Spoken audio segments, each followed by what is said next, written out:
Hey there, it's Juju. It's day 102, and today I'm going to be talking about owning your mistakes. We all make mistakes, and when we make a mistake, we need to own it, we need to admit it, we need to apologize, and we need to take accountability of how we can repair that mistake. So finally, National Security Advisor Mike Waltz and his deputy have resigned. This is May 1st. Signalgate, as you know, when he was texting war plans to a group chat that wasn't secure and included a journalist. It happened back in March. It's taken 6 weeks for him to resign, but the good news is he is resigning because the country is at risk when you have incompetent people in charge.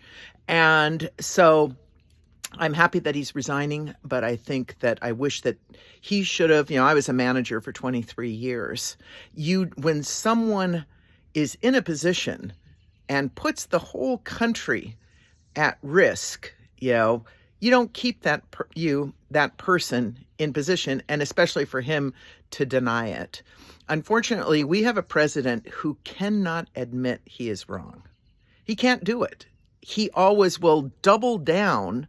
Like right now, he is saying that there was MS-13, tattoo on, the man who's currently shipped in El Salvador. Even the president of El Salvador is now having second thoughts about this as his standing in the world goes down. But our president it is clear it was photoshopped.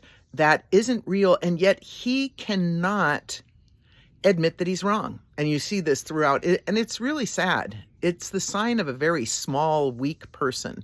You have 5-year-olds that one of the things you learn is you say, I'm wrong, I'm sorry. I did something that I shouldn't have done, and I'm sorry. And, but we have a president that can't do that and is surrounded by loyalists, that can't admit when mistakes are made. And that's really dangerous things because mistakes, on the one hand, failures are the way that we grow and we learn from them. But you have to admit that it's a failure before you can move on to something better. And so then this comes always back to ourselves and ourselves taking accountability. Are you admitting the mistakes that you've made in your life and trying to repair the harm? So I'm headed to Neighborhood Justice, which is a diversion program through the DA's office for first-time offenders. So these are people who have committed a crime, they've admitted that they've done wrong, and they want to take accountability and repair the harm.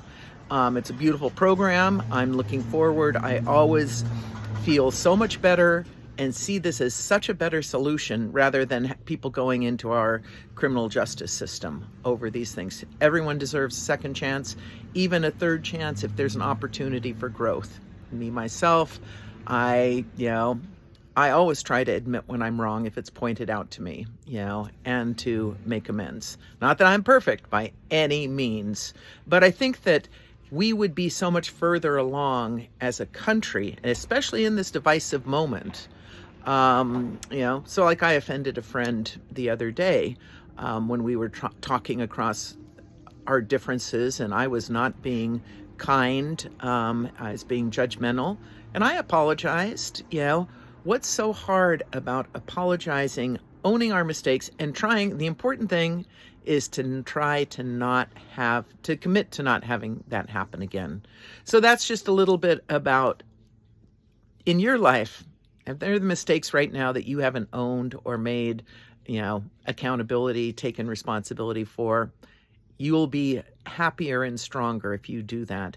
Not owning your mistakes is a sign of weakness, not of strength. This is Juju, unscripted, unedited, unfiltered. Lead with love and have a beautiful day.